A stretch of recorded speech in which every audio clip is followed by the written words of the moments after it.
Mile 1 of my first ruck with only 60 pounds. Mile 2 of my first 60-pound ruck. Mile 2.07 of my first 60-pound ruck. Mile 3 of my first 60-pound ruck with no electrolytes or water. Mile 4 of my first 60-pound ruck. And if you don't believe me, look at there. It's right there. How far will I go? I don't even know yet. Let's see. Mile 5.13 of my first 60-pound ruck.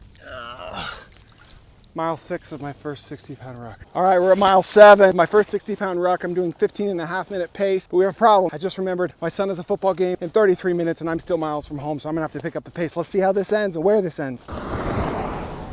All right, if you heard that, that's mile 8 of my first 60-pound ruck, but the problem is I'm still pretty far from home, and we gotta leave it to my 11-year-old's football game any minute. Let's see how many miles I can knock out, and more importantly, how many calories I burned from this bad boy. All right, home stretch, mile 8.37. Speaking of home stretch, that's my home, just in time for the game, but the real question is how many calories did I burn? 6'3", 210 pounds, 38 years old. None of this counts unless I burn enough calories, so let's check it out. All right, drum roll, please. My Strava says this, my watch says this. We'll take an average and call it this.